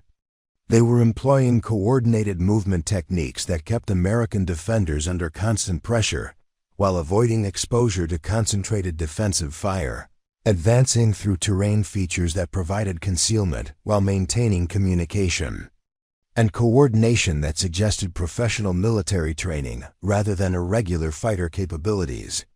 Their tactics indicated planning and preparation that had anticipated American operational procedures and developed countermeasures specifically designed to neutralize conventional military advantages. Weather conditions continued deteriorating, with increasing wind speeds and precipitation that reduced visibility while making movement treacherous for personnel operating on exposed terrain without adequate weather protection equipment. The storm that meteorological forecasts had failed to predict accurately was developing into a severe weather event that would persist for days rather than hours, eliminating any possibility of helicopter extraction or close air support until atmospheric conditions improved significantly. Alpha Company was trapped not only by enemy action, but by environmental factors that made conventional rescue operations impossible even if tactical situations permitted such attempts. Maria's tactical assessment revealed that enemy forces were preparing for a coordinated assault designed to overwhelm American defensive positions through simultaneous attacks from multiple directions, tactics that would succeed because Alpha Company lacked the personnel and ammunition necessary to defend against coordinated advances along their entire perimeter. The enemy was exercising tactical patience that suggested they understood time was working in their favor, allowing weather and ammunition depletion to weaken American defensive capabilities, while they positioned forces for decisive action that would minimize their own casualties during the final assault. Her intervention plan required neutralizing key enemy positions that provided observation and fire control over approaches to Alpha Company's defensive perimeter, targets that could be engaged through precision shooting techniques that would disrupt enemy coordination while creating opportunities for tactical movement. Maria's marksmanship capabilities enabled engagement of targets at ranges that exceeded the effective capabilities of enemy weapons, providing tactical advantages that could offset their numerical superiority if properly exploited through techniques that emphasized accuracy over volume of fire. The approach route to her initial firing position required movement through terrain that was actively patrolled by enemy security elements, necessitating infiltration techniques that would allow her to reach advantageous shooting positions without alerting hostile forces to her presence. Maria employed movement methods learned during specialized training courses that emphasized stealth over speed, utilizing natural concealment and atmospheric conditions to mask her approach while maintaining observation of enemy positions that could threaten her movement. Her infiltration took nearly 2 hours to cover a distance that could normally be traversed in 30 minutes. But detection during this phase would result in mission failure before tactical action could commence. Her primary shooting position was located on a rocky outcrop that provided excellent observation of enemy positions while offering concealment, and multiple escape routes if her location became compromised during engagement operations. The position required precise range estimation to multiple targets and wind calculations that accounted for the complex air currents created by mountain terrain and changing atmospheric conditions. Maria's shooting preparation included detailed analysis of each potential target, prioritizing enemy positions based on their tactical significance and the probability of successful engagement. Given current environmental conditions, the first engagement occurred at maximum effective range against an enemy observation post that was directing fire against Alpha Company's northern defensive sector, a position that had to be neutralized before other tactical operations could commence without immediate detection. Maria's shot was calculated to account for wind drift, bullet drop, and target movement patterns that she had observed during her reconnaissance phase. The .308 round struck the target precisely, eliminating the enemy observer while creating confusion among nearby enemy positions about the source and direction of the engagement. Enemy reaction to the initial engagement revealed their tactical sophistication and communication capabilities. With immediate attempts to locate her firing position and coordinate countermeasures that demonstrated training and equipment that exceeded intelligence assessments about hostile force capabilities, Maria repositioned immediately after her first shot, utilizing predetermined movement routes that allowed her to reach secondary firing positions, while avoiding areas where enemy forces would concentrate their search efforts. Her movement techniques emphasized speed and concealment while maintaining the ability to engage additional targets from advantageous positions. The second engagement targeted an enemy machine gun position that was providing suppressive fire against Alpha Company's main defensive line, preventing American forces from maneuvering or providing effective medical treatment to their wounded personnel. The enemy gunner was partially concealed behind rocky terrain that provided excellent protection against direct fire from Alpha Company's position, but which was vulnerable to precision fire from Maria's elevated shooting position. Her shot eliminated the gunner and damaged the weapon system, significantly reducing the volume of fire directed against American defensive positions. Alpha Company's reaction to the enemy casualties suggested that they recognized external intervention was occurring, but their communication capabilities were too degraded to coordinate directly with Maria or understand the full scope of assistance that was being provided. She observed increased aggressive fire from American positions as enemy pressure decreased, indicating that Alpha Company was taking advantage of reduced hostile fire to improve their tactical situation and provide better medical treatment to their wounded personnel. Their tactical awareness allowed them to exploit opportunities created by her intervention without requiring direct communication or coordination. Enemy forces began concentrating search efforts in areas where they calculated Maria's firing positions must be located, demonstrating tactical intelligence that made continued operations from static positions extremely dangerous. She initiated movement toward Alpha Company's perimeter, using infiltration routes that would allow her to reach their defensive positions while avoiding enemy security elements that were actively searching for her location. The movement required traversing terrain that was exposed to observation from multiple enemy positions, necessitating techniques that emphasized concealment and timing over speed. Her approach to Alpha Company's perimeter required crossing open ground that was covered by enemy observation and direct fire capabilities, terrain that would normally be impossible to traverse without sustaining casualties. Maria utilized smoke grenades and suppressive fire to create temporary concealment while she moved across exposed areas, techniques that drew enemy attention while providing opportunities for rapid movement toward American defensive positions. Her approach was timed to coincide with weather conditions that provided additional concealment through reduced visibility and wind patterns that dispersed smoke effectively. The final meters of her approach brought her within voice communication range of Alpha Company's defensive perimeter, where she could coordinate directly with the unit leader to plan extraction operations that would utilize her tactical intervention to create opportunities for movement towards safer terrain. Her arrival provided Alpha Company with additional firepower, medical supplies, and tactical expertise that significantly improved their survival prospects. But extraction would still require coordinated movement through terrain dominated by enemy forces that retained numerical and positional advantages despite the casualties they had sustained during her intervention operations. Alpha Company's leader, Staff Sergeant Williams, recognized Maria immediately despite the combat conditions and her unofficial status, his expression reflecting both relief at receiving assistance and confusion about how she had managed to reach their position when conventional rescue operations had been deemed impossible. His tactical assessment of their situation was professionally delivered despite the extreme stress of 18 hours under constant enemy pressure, providing Maria with essential information about casualties, ammunition status, and enemy capabilities that would determine the feasibility of different extraction options.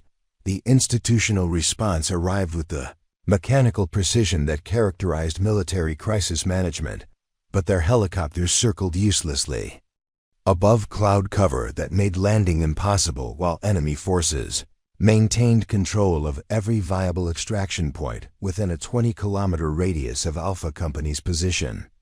Colonel Martinez stood in the operations center studying satellite feeds that showed nothing but weather interference and static, his expression reflecting the helplessness that senior commanders experienced when technological superiority became meaningless in the face of environmental and tactical realities that exceeded institutional capabilities to address effectively.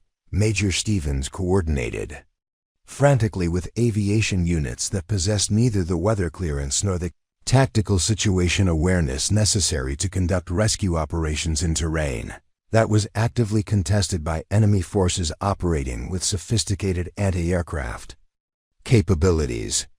The planning staff cycled through contingency options that all required resources unavailable due to weather constraints or tactical situations that made helicopter insertion suicide missions rather than rescue operations.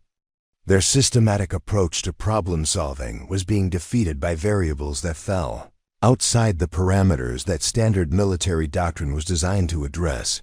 Communications with higher headquarters revealed institutional pressure to find solutions that would prevent the political embarrassment of losing an entire reconnaissance unit to enemy action in territory that was supposed to be under American control according to official assessments. The conversation between Colonel Martinez and his superiors was conducted in the careful language that military professionals used when discussing failures that could end careers and damage institutional credibility. Each exchange revealed growing desperation disguised as methodical planning, systematic approaches that consumed time while Alpha Company continued fighting for survival in conditions that institutional resources could not address. The weather MONITORING station displayed meteorological data that confirmed the worst-case scenarios that planners had dismissed as unlikely during mission preparation phases, with storm systems that would persist for days rather than hours and atmospheric conditions that made aircraft operations impossible throughout the operational area. Lieutenant Morrison delivered updates with increasing frequency, each report confirming that conventional rescue operations would remain impossible until weather patterns changed in ways that could not be predicted with current forecasting capabilities. The technological systems that modern military forces depended on were being neutralized by atmospheric conditions that reduced sophisticated equipment to expensive electronic paperweights. Intelligence analysts worked desperately to develop alternative approaches that might succeed where conventional tactics had failed, but their assessments were based on satellite imagery and electronic surveillance that provided incomplete pictures of tactical situations that were developing too rapidly for institutional analysis to address effectively. The enemy's tactical sophistication exceeded current intelligence estimates, while their coordination capabilities suggested planning and preparation that had anticipated American operational procedures and developed countermeasures specifically designed to neutralize technological advantages that formed the foundation of modern military doctrine. Captain Rodriguez entered the operations center carrying communications equipment that had been modified to attempt direct contact with Alpha Company through frequencies that might penetrate atmospheric interference better than standard military radios, but his efforts produced only static and fragments of transmission that confirmed the unit's desperate situation without providing actionable intelligence about their tactical status or immediate needs. The communication breakdown eliminated the command's ability to coordinate rescue operations, even if weather conditions improved enough to make helicopter operations possible. The base commander arrived with additional senior officers whose presence indicated that the situation had escalated to levels that required institutional attention beyond normal operational channels. Political ramifications that could affect military careers and defense budgets if handled improperly by commanders, who would be held accountable for mission failures regardless of circumstances beyond their control. The briefing that followed revealed institutional paralysis disguised as careful deliberation, systematic processes that provided the appearance of decisive action while accomplishing nothing that would improve Alpha Company's survival prospects. What about inserting ground forces over land? The base commander demanded, his tone indicating frustration with staff assessments that eliminated every option. He suggested without providing viable alternatives that would satisfy his need to demonstrate decisive leadership during crisis situations. Sir, any ground forces we deploy would face the same tactical situation that has Alpha Company pinned down. Major Stevens responded with professional courtesy that barely concealed his own frustration with institutional constraints that prevented effective action. The enemy has demonstrated capabilities that exceed our intelligence assessments, and the terrain provides them with overwhelming tactical advantages against any conventional approach. The logistics officer provided updates on supply situations that further complicated rescue planning, with fuel shortages caused by weather delays that reduced aircraft availability while ammunition expenditures from other operations had depleted stockpiles that would be necessary for sustained combat operations if ground forces were deployed to assist Alpha Company. Every resource calculation revealed additional constraints that made effective military action more difficult, while enemy forces continued tightening their encirclement of the trapped American unit. Drone operations remained ineffective due to weather conditions that degraded sensor performance while creating flight hazards that threatened the aircraft themselves, eliminating the electronic surveillance capabilities that modern commanders depended on for tactical situational awareness. Lieutenant Walsh reported system failures and communication losses that left command operating blind in tactical situations that required precise intelligence to coordinate effective responses. The technological superiority that formed the foundation of American military doctrine was being systematically neutralized by environmental factors that rendered sophisticated equipment useless. The medical officer briefed command staff on casualty estimates based on fragmentary communications that suggested Alpha Company had sustained significant losses while fighting defensive actions against numerically superior enemy forces operating with tactical advantages that conventional American training had not prepared the reconnaissance unit to address effectively. His assessment indicated that wounded personnel would require immediate evacuation to medical facilities equipped for trauma surgery, but such evacuation was impossible under current weather and tactical conditions that made helicopter operations suicidal rather than life-saving.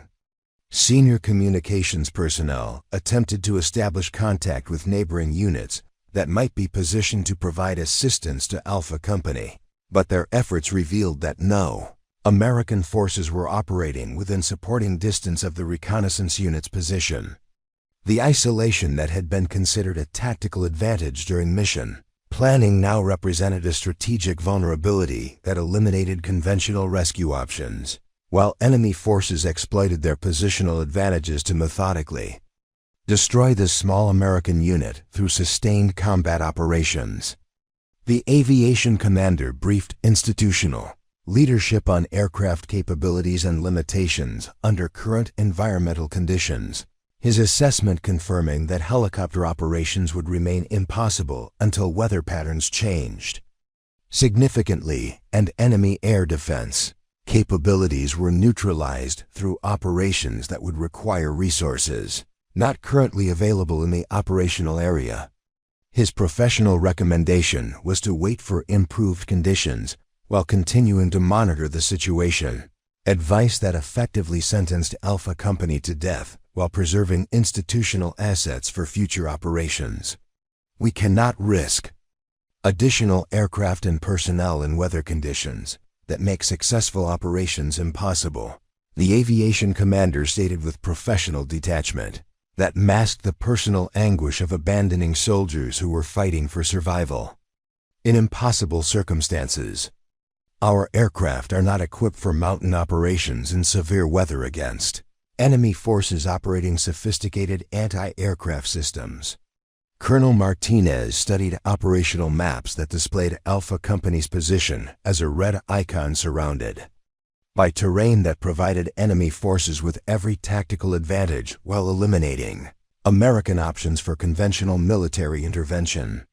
The strategic situation that had seemed manageable during mission planning now appeared hopeless when confronted with tactical realities that institutional procedures were designed to avoid rather than address through innovative approaches that might violate established safety protocols.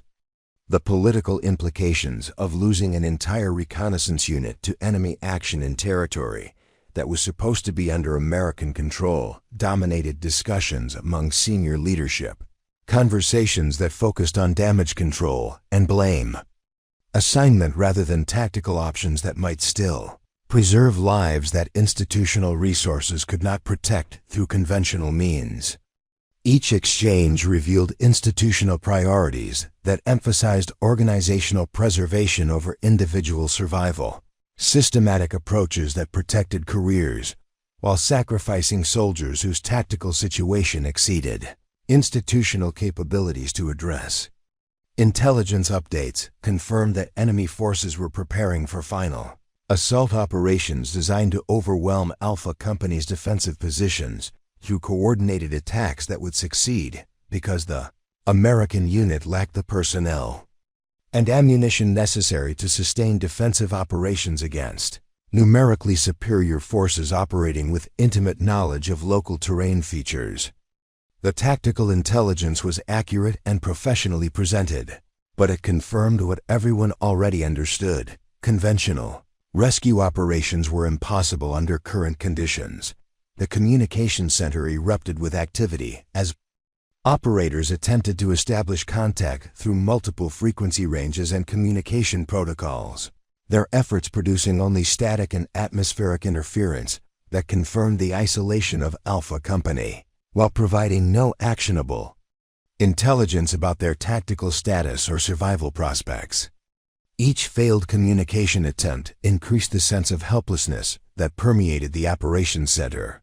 Systematic technological failures that demonstrated the limitations of institutional capabilities when confronted with environmental and tactical realities that exceeded planning assumptions. Administrative personnel began preparing casualty reports and next-of-kin notification procedures that would be required if Alpha Company was declared missing in action. Bureaucratic processes that provided the appearance of productive activity, while acknowledging institutional failure to protect soldiers whose tactical situation had exceeded conventional rescue capabilities.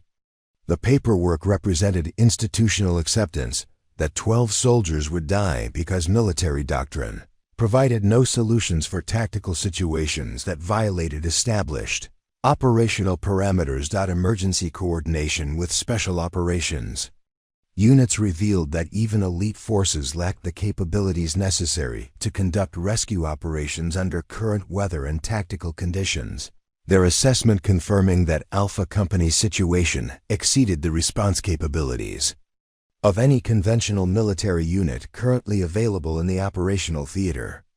The systematic elimination of rescue options continued while enemy forces maintained their tactical advantages, and weather conditions prevented any form of air support or extraction operations. The final briefing to higher headquarters was delivered with professional precision that concealed institutional embarrassment about tactical failures that would require political explanations and media management to prevent damage to military credibility and defense funding allocations. Colonel Martinez's report emphasized environmental factors and enemy capabilities that exceeded intelligence assessments, carefully worded explanations that distributed responsibility while acknowledging that Alpha Company would likely be lost due to circumstances beyond institutional control. The briefing concluded with recommendations for policy changes that might prevent similar situations in the future, suggestions that would be forgotten once media attention shifted to other stories. Maria moved through Alpha Company's defensive perimeter with the silent efficiency of someone whose presence altered tactical realities without requiring acknowledgement or explanation from the soldiers who had given up hope of survival 18 hours earlier. Her equipment was distributed among the wounded and able-bodied personnel with systematic precision that reflected years of experience managing resources under combat conditions, where every round of ammunition and medical supply could determine whether soldiers lived or died. She didn't announce her intentions or seek authorization for the extraction plan that was already forming in her mind as she assessed the tactical situation that institutional resources had abandoned as hopeless. The injured members of Alpha Company received immediate medical attention that stabilized their conditions enough to make movement possible, though not comfortable or safe under normal circumstances that no longer applied to their desperate situation. Maria's field medical training allowed her to perform procedures that went beyond standard first aid, interventions that would keep wounded soldiers alive during the movement phase of extraction operations that would test physical endurance already compromised by combat injuries and exposure to severe weather conditions. Her medical supplies supplemented the unit's depleted resources, while her knowledge of trauma treatment provided hope that had been absent since their tactical situation deteriorated beyond conventional rescue capabilities. Staff Sergeant Williams briefed her on enemy dispositions and recent tactical developments with the professional precision that maintained unit effectiveness. Despite circumstances that would have broken less disciplined soldiers, his assessment delivered in the clipped language that combat veterans used when discussing life and death situations that required immediate decisions without time for deliberation or consultation with higher authority. His information confirmed Maria's tactical observations, while providing additional details about enemy capabilities and movement patterns that would influence extraction route selection and timing considerations essential for mission success.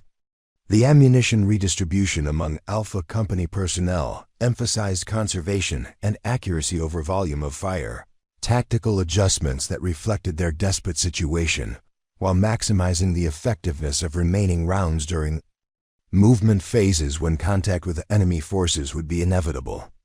Maria's additional ammunition provided temporary relief from their critical shortage, but successful extraction would depend on avoiding prolonged engagements rather than fighting their way through numerically superior enemy forces operating, with tactical advantages that made conventional combat operations suicidal rather than strategically sound. Her extraction plan utilized terrain features that provided concealment while avoiding areas where enemy forces had established observation posts and prepared firing positions, routes that existed outside official military maps but which her reconnaissance experience had identified during previous operations in similar mountain environments. The approach required movement through terrain that was technically impossible according to standard military doctrine, but which could be traversed by personnel willing to accept risks that institutional safety protocols were designed to prevent, rather than manage through innovative tactical approaches. Weather conditions continued deteriorating with increasing precipitation and wind speeds that made movement treacherous while providing concealment that could be exploited by personnel with appropriate training and equipment designed for mountain operations under extreme environmental conditions. The storm that had grounded conventional rescue aircraft created tactical opportunities for ground movement that would have been impossible under clear weather conditions, when enemy observation capabilities would have detected any attempt to move through terrain provided minimal natural concealment from elevated enemy positions. The tactical timing for extraction operations had to account for enemy patrol schedules and shift changes that Maria had observed during her infiltration approach, patterns that suggested professional military training and organizational discipline, rather than the irregular fighter capabilities that intelligence assessments had predicted for hostile forces operating in the region. Her timing calculations indicated a narrow window when enemy vigilance would be temporarily reduced during routine activities that created opportunities for movement through areas that were normally under constant observation and direct fire control. Alpha Company's movement preparation required redistributing equipment loads to account for wounded personnel who could not carry standard combat loads while ensuring that essential equipment remained available during extraction operations that might extend for days depending on enemy reaction and weather conditions that could change rapidly in mountain environments. Maria's organizational skills enabled efficient load planning that maximized mobility while maintaining combat effectiveness among personnel whose physical capabilities had been compromised by 18 hours of sustained combat operations. The initial movement phase began during weather conditions that provided maximum concealment while testing the physical endurance of personnel who were already exhausted from prolonged combat stress and inadequate rest under conditions that challenged survival capabilities even without enemy pressure. Maria led the formation using navigation techniques that didn't require electronic equipment vulnerable to enemy detection or environmental interference, traditional methods that provided accurate route guidance through terrain that would have been impassable for personnel lacking specialized mountain warfare training. Enemy reaction to Alpha Company's movement was immediate and coordinated, with hostile forces demonstrating communication capabilities and tactical mobility that exceeded intelligence assessments about their organizational structure and equipment availability. The pursuit was conducted with professional competence that indicated extensive training and familiarity with local terrain features, capabilities that transformed the extraction into a running battle through mountain terrain that favored enemy forces operating with intimate knowledge of escape routes and defensive positions. Maria's rearguard actions utilized precision marksmanship to disrupt enemy pursuit operations while conserving ammunition through target selection that emphasized tactical significance over target availability, techniques that maximize the psychological impact of casualties while minimizing ammunition expenditure during extended operations where resupply would be impossible. Her shooting positions were selected for maximum tactical effect while providing escape routes that allowed continued movement despite enemy attempts to fix her position and coordinate Concentrated fire against her location, the terrain that provided concealment for extraction operations also created navigation challenges that required constant route adjustments to avoid impassable areas, while maintaining general movement toward extraction points that existed outside conventional helicopter landing zones, but which could accommodate alternative extraction methods if weather conditions improved enough to make aircraft operations possible.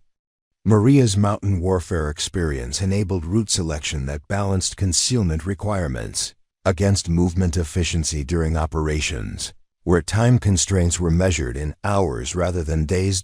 Alpha Company's wounded personnel displayed the determination that characterized professional soldiers operating under impossible conditions, their performance exceeding medical recommendations, while demonstrating the psychological resilience that enabled continued operation.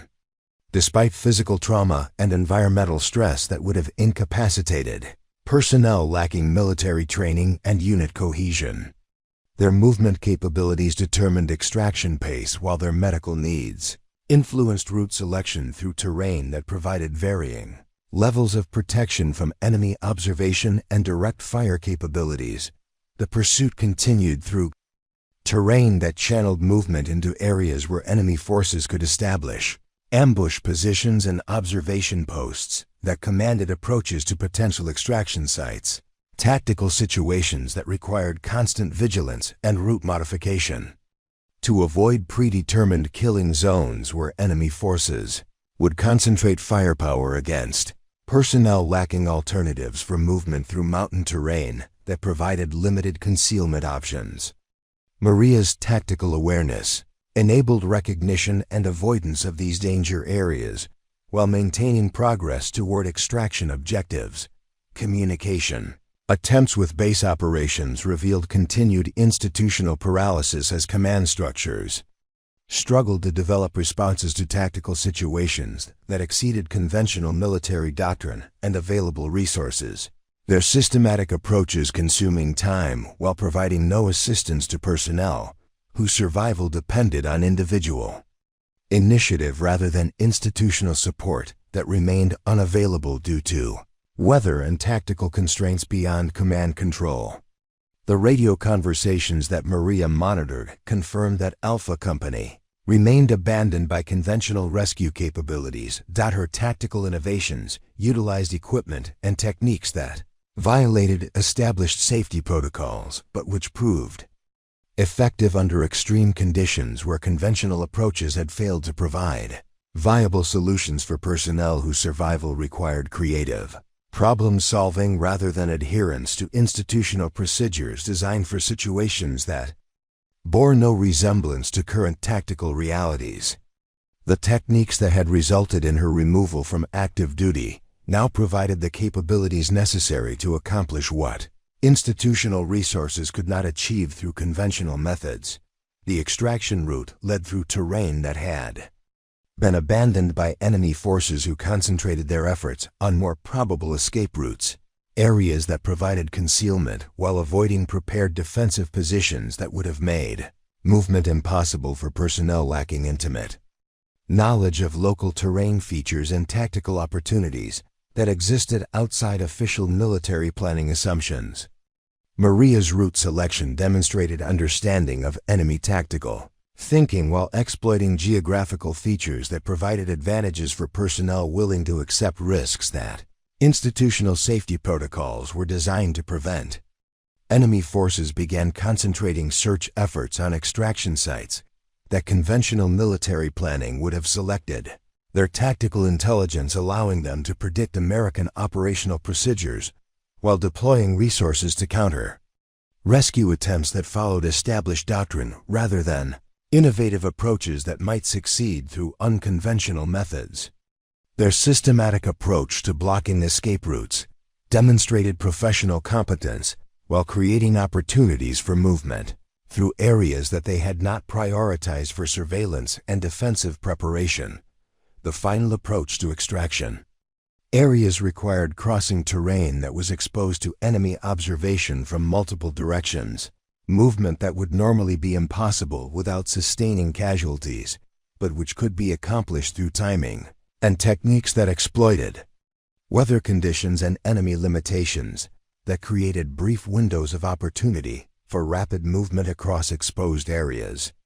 Maria's coordination of this movement demonstrated tactical leadership that enabled Alpha Company to reach positions where extraction might be possible if institutional resources could adapt to unconventional requirements that Alpha Company reached.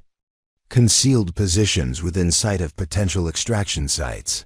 As weather conditions began showing signs of improvement that might allow helicopter operations of command, could coordinate aircraft deployment quickly enough to take advantage of temporary breaks in storm conditions that had grounded conventional rescue operations for the previous day.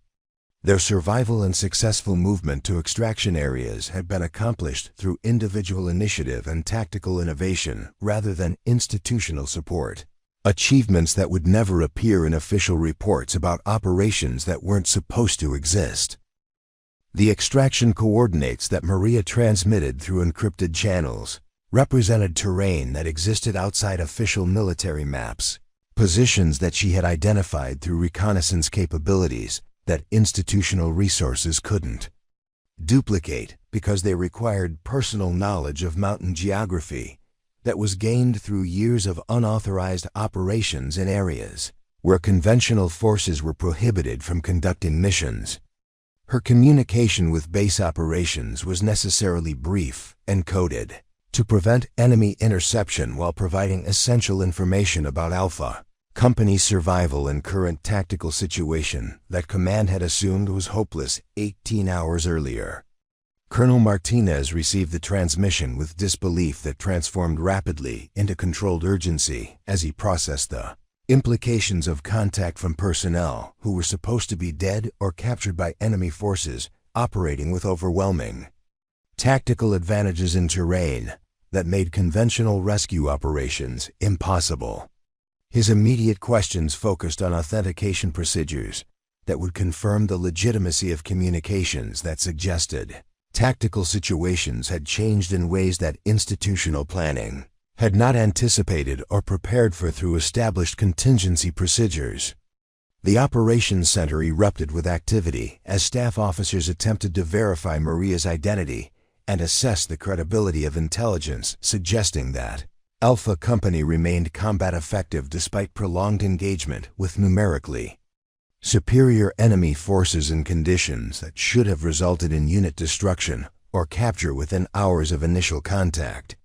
Their systematic approach to verification consumed precious time while weather conditions provided a narrow window for helicopter operations that might not occur again for days if atmospheric patterns continued developing. According to meteorological projections, aviation units scrambled to prepare aircraft for immediate deployment, despite weather conditions that remained marginal for helicopter operations in mountain terrain.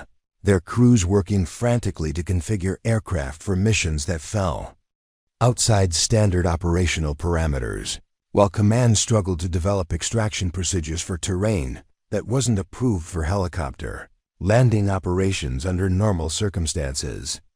The pilots understood that they were being asked to violate safety protocols that existed for valid reasons, but Alpha Company's survival took precedence over regulations that could be modified or ignored when lives depended on innovative approaches to impossible situations.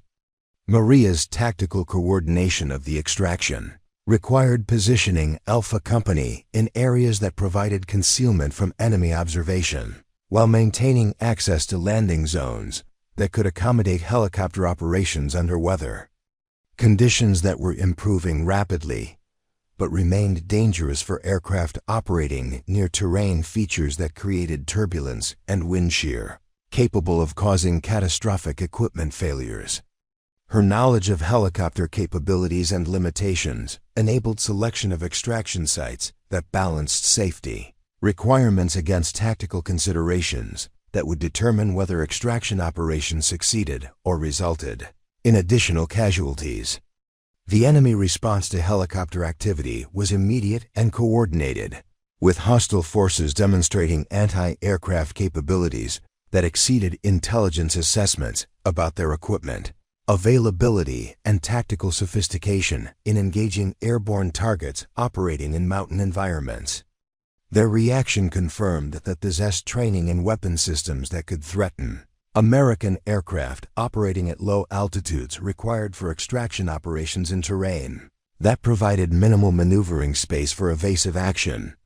If surface-to-air missiles were employed against rescue helicopters, Alpha Company's defensive positioning around the extraction site utilized terrain features that provided protection against ground assault while maintaining fields of fire that could suppress enemy attempts to position anti-aircraft weapons within effective range of helicopter landing areas. Their tactical discipline during extraction operations demonstrated professional competence, despite exhaustion and combat stress that would have degraded performance among personnel lacking the training and unit cohesion that characterized experienced reconnaissance units operating under extreme conditions.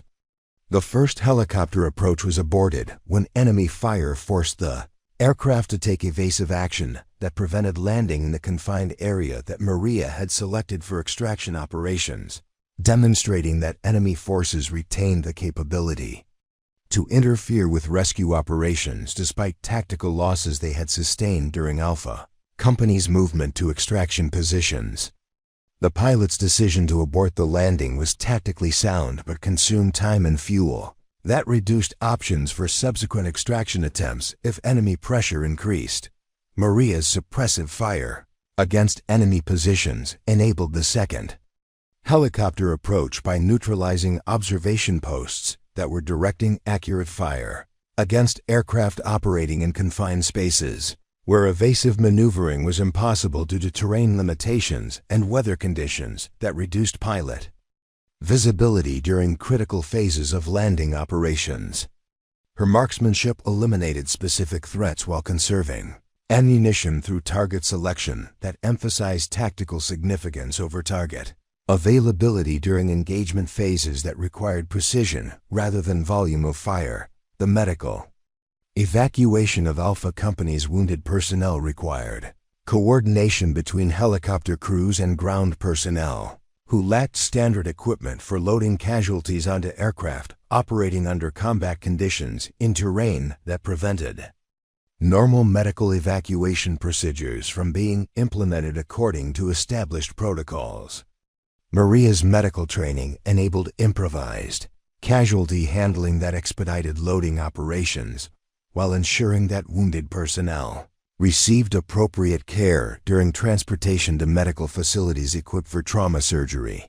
The tactical extraction sequence was choreographed with precision that reflected Maria's understanding of helicopter capabilities and enemy reaction times, coordination that enabled Alpha Company personnel to board aircraft during brief windows when suppressive fire had reduced enemy interference to levels that permitted safe loading operations. Each soldier's movement to the helicopter was timed to minimize exposure while maintaining defensive coverage that prevented enemy forces from overwhelming extraction operations through coordinated assault. Enemy forces intensified their attacks as they recognized that Alpha Company was being successfully extracted from positions that hostile commanders had assumed would result in unit destruction or capture within hours of initial engagement, their desperation evident in increasingly aggressive tactics that accepted higher casualties in exchange for opportunities to prevent American personnel from escaping encirclement that should have been decisive. Their tactical flexibility demonstrated professional military capabilities that exceeded intelligence assessments about insurgent organizational structure and training standards. The helicopter's departure from the extraction site required low-level flight through terrain that channeled aircraft movement into areas where enemy forces could concentrate anti-aircraft fire from multiple positions. Flight paths that tested pilot skills and aircraft capabilities under conditions that exceeded normal operational parameters while carrying personnel whose survival had been accomplished through tactical innovation rather than conventional military procedures. The successful extraction represented institutional adaptation to tactical realities, that standard doctrine couldn't address through established protocols. Base operations received confirmation of Alpha Company's successful extraction with relief. That was tempered by recognition that the operation had succeeded through individual initiative rather than institutional capabilities, achievements that revealed systematic failures in intelligence preparation and operational planning that had nearly resulted in the loss of an entire reconnaissance unit to enemy action in terrain that was supposed to be under American control. The after-action review would focus on lessons learned while avoiding detailed examination of unauthorized actions that had enabled mission success. Maria's debriefing was conducted with professional courtesy that concealed institutional uncertainty about how to address actions that had violated numerous regulations, while achieving tactical success that institutional resources couldn't duplicate through conventional methods. Her account delivered with factual precision that avoided commentary about command decisions or operational failures that had created the tactical situation requiring unauthorized intervention. Her report focused on tactical details while minimizing discussion of institutional factors that had contributed to Alpha Company's desperate circumstances. The medical examination of Alpha Company personnel revealed injuries that should have prevented continued combat operations under normal circumstances. Their survival and tactical effectiveness during extraction operations demonstrating determination that exceeded medical recommendations while confirming the psychological resilience that enabled professional soldiers to continue functioning despite physical trauma and environmental stress that would have incapacitated personnel lacking military training and unit cohesion. Administrative processing of the extraction operation required documentation that reconciled unauthorized actions with institutional requirements for accountability and legal compliance. Paperwork that acknowledged tactical success while avoiding detailed examination of regulatory violations that had enabled mission accomplishment through methods that standard military doctrine discouraged or prohibited outright. The documentation would satisfy administrative requirements while protecting personnel who had acted outside established authority to preserve lives that institutional resources couldn't protect through conventional approaches. The intelligence assessment of enemy capabilities revealed tactical sophistication that exceeded previous estimates about hostile force organization and equipment availability.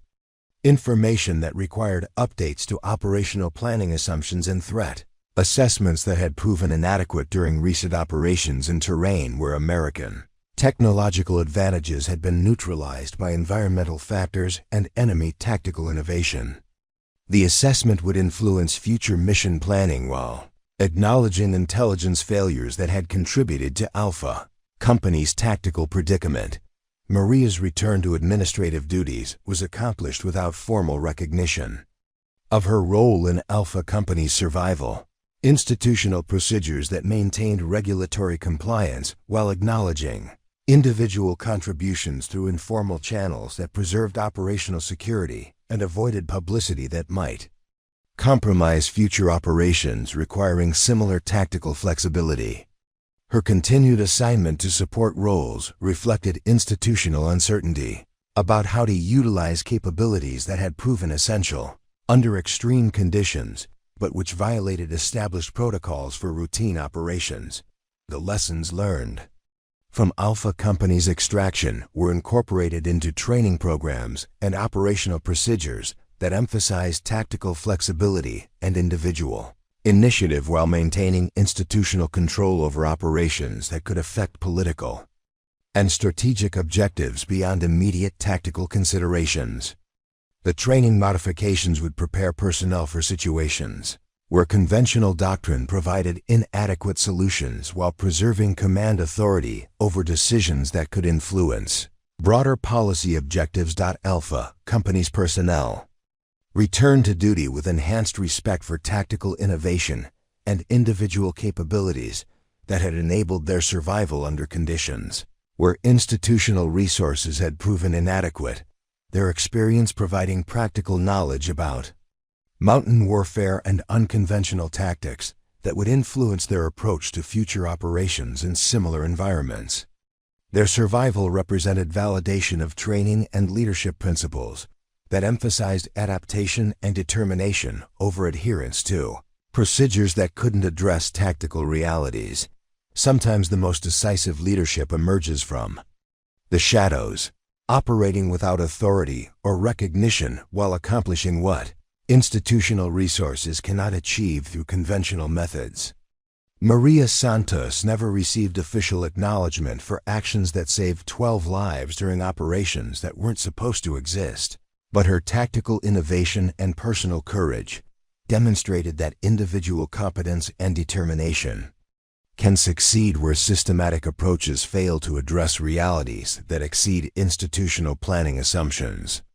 Her story represents the countless acts of quiet heroism that occur beyond official recognition, achievements that preserve lives and accomplish missions through capabilities that regulations cannot anticipate or procedures cannot duplicate. If moments like these resonate with your own experience of rising to meet challenges that others deemed impossible, share your thoughts below. True strength operates independently of approval or recognition, drawing power from conviction rather than authority, demonstrating that the most significant achievements often occur in silence while the world focuses attention elsewhere. Follow along to discover more stories of individuals whose actions speak louder than institutional pronouncements, whose competence transcends organizational limitations, and whose courage enables accomplishment that transforms impossible situations into testimonies of human capability and determination. The official report never mentioned her name. Alpha Company's extraction was attributed to favorable weather conditions and enemy tactical errors, filed away in classified databases where heroism becomes statistics and courage transforms into administrative footnotes. Maria returned to her equipment inventory duties as if nothing had changed, processing requisitions while others received commendations for missions she had made possible. But Alpha Company remembered. In the weeks that followed, soldiers would find small tokens left at her workstation, a folded flag, a unit patch, ammunition casings formed into makeshift medals. No ceremonies, no speeches, just quiet acknowledgments from people who understood the difference between official recognition and authentic gratitude. Staff. Sergeant Williams approached her desk one morning, setting down a maintenance request. That wasn't really about maintenance. The guys wanted you to know, he said quietly, that Corporal Martinez named his daughter Maria last week. Said he wanted her to have the name of someone who doesn't wait for permission to do what's right. Maria nodded once, filing the paperwork without comment. Outside her window, new units prepared for deployment into the same mountains, where she had proven that impossible missions become possible when someone refuses to accept that lives don't matter more than regulations. The base hummed with its familiar rhythm of controlled efficiency. But something had shifted in the spaces between official procedures and actual necessity.